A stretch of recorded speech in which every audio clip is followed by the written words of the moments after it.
H.R. 1393 by Cain, recognizing April 2019 as Autism Awareness Month.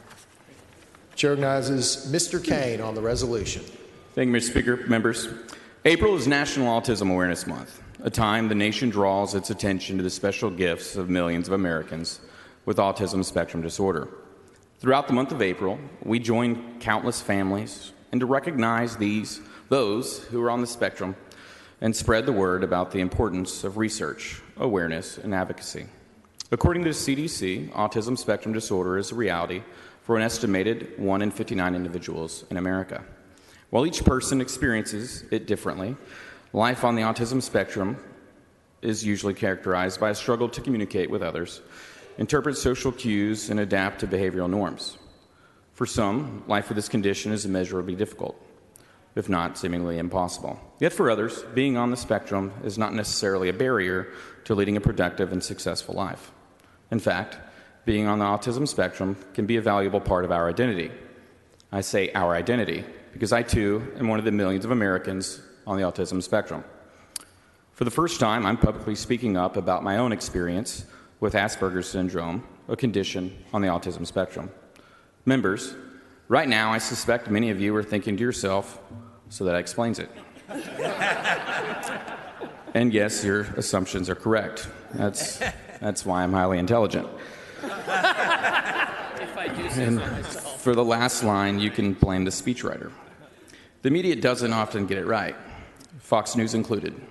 But when they portray every person with Asperger's as some sort of eccentric genius, well, then they probably got it right.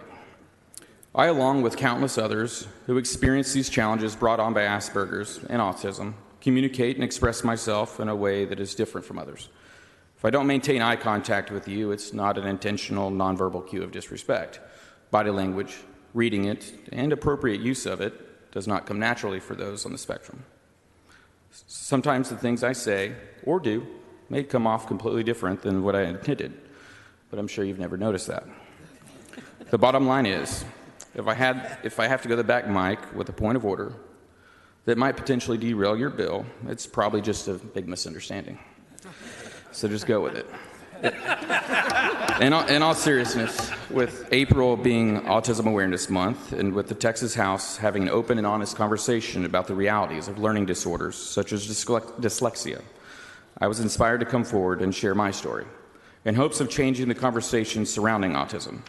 For the Texas children struggling to come to terms with their autism, I want you to know that I've been in your shoes.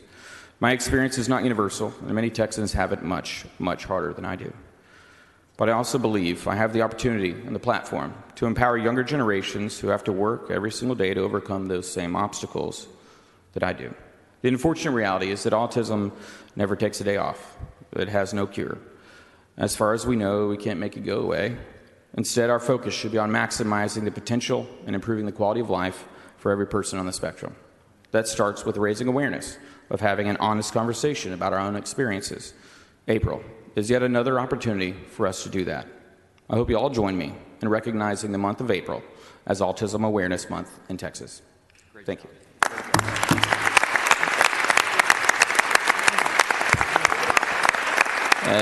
Move passage.